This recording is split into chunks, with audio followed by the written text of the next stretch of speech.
My first impression was right. The library is surprisingly big. Ambling down the narrow aisles, I study the spines of the books in random order, occasionally sliding one out to read the blurb, taking it with me if it looks good. In a few moments, I have a respectable stack of books in my arms. I guess I'll never be stuck for choice in here. The normality of the library sinks in. Sure, there are large print and braille books scattered throughout, but it is what it is, a library. It's as if the calm mood from the room I had tea with Lilly in snuck with us in here, unless it was here to begin with. Something about that puts me at ease, just like before. I reach the end of the aisle and find a collection of desks, set up for study or personal reading. Going a little further, though, I discover a nice quiet corner at the back. While the rest of the library has the odd student sitting at a desk either reading or stealthily sleeping, the back is pretty much deserted. As I glance around, I see someone who I recognize sitting on one of several beanbags. It's the dark-haired girl from my class, the one who snuck out of the classroom earlier. She's reading a book, keeping it close to her face, which makes her look like she's really into it. From the way she was acting today, I had her pegged as more of a delinquent than a bookworm.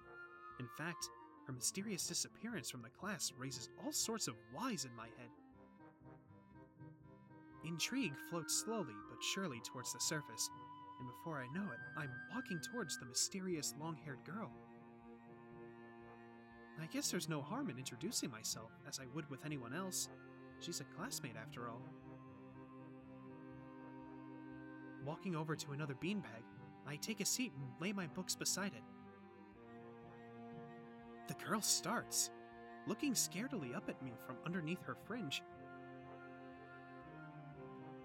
This is the first time I've seen her this close. Underneath her long, dense bangs, I can see that part of her face, at least a third, if not a half, is pretty badly scarred. My eyes are immediately drawn to the scars, subconsciously peeking past her hair until they meet her own eyes. For a second, I am shocked and divert my eyes to the book in her hands, before I realize that looking away probably only makes it worse. It takes too many seconds to collect myself and remember what I walked up to her for.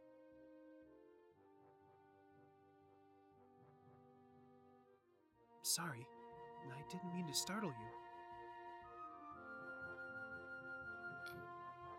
It's okay. The girl certainly doesn't look like it's okay, but I let it slide. So, do you mind if I sit here? She seems to be very uncertain whether it's okay or not for me to sit, but finally she nods, just a little. Oh, okay. I take the seat next to her, and she hides herself behind her book. Life of Pi. Never heard of it. So, sorry again for startling you. I'm Hisao. She looks up from her book, stalling a little before replying. I know. We are in the same class. Her speech is stilted and so quiet that it is barely audible, even in the still library. Somehow I think that my delinquent impression of her was wrong.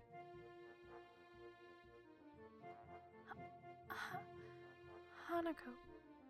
I'm Hanako. I resist the urge to say, that's a nice name, just to have something to say, but really, it's the only thing that I can think of. I feel like an idiot.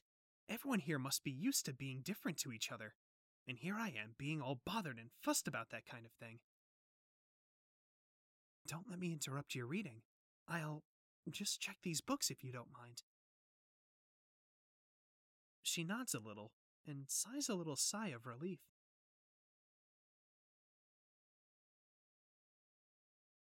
So I try to read the covers and the introductions of the books I picked up, and she buries her face in her book. Uncomfortable silence consumes us. My eyes still wander to her direction, and I sneak peeks at her flowing hair and the scars it's hiding.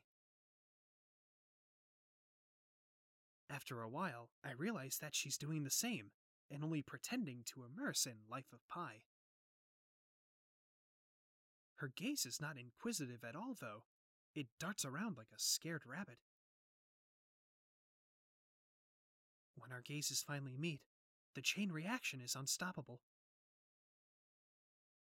She stands up forcefully from the beanbag and takes a deep breath.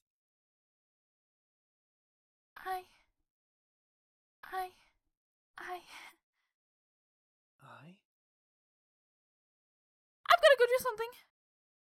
Without warning, Hanako takes off and runs towards the counter. Her hair-like takeoff catches me so off guard that I don't manage to go after her until she has a good head start. By the time I reach the counter, she's nowhere to be seen. Lilly and Yuuko are happily chatting away. Knowing that I won't be able to catch Hanako myself, I approach the girls. Hey, did you see, notice a girl run past here? Maybe. What did she look like?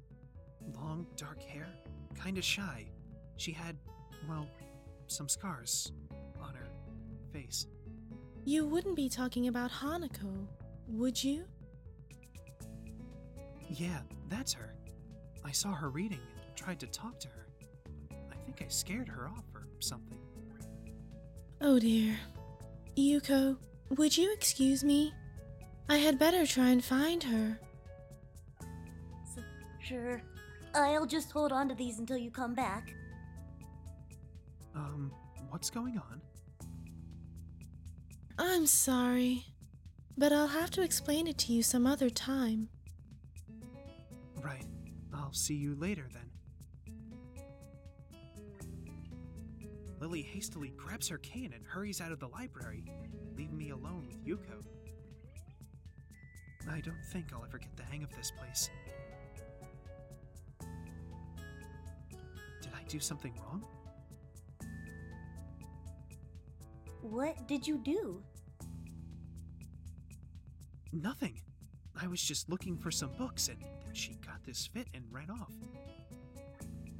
The most offending thing I can think of was that I might have looked at her general direction a few times. Well, she is a very timid girl. You have to be very careful around her. She can be very jumpy, I think, and she's not accustomed to talking with other people. Isn't that a bit strange? I wonder. It's just how she is, I think.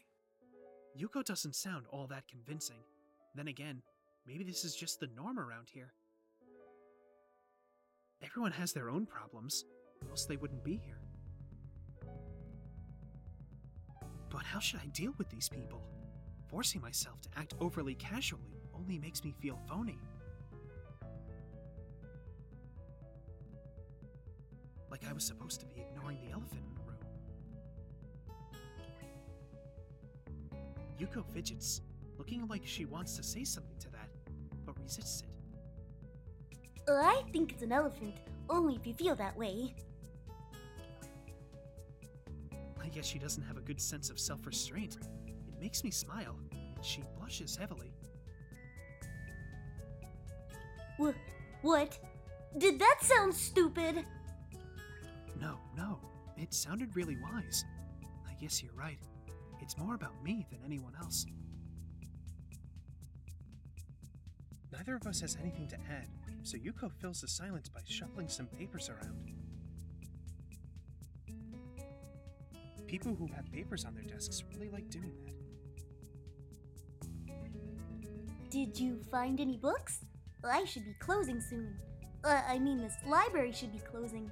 but I have to do it. I hope that's not too inconvenient for you.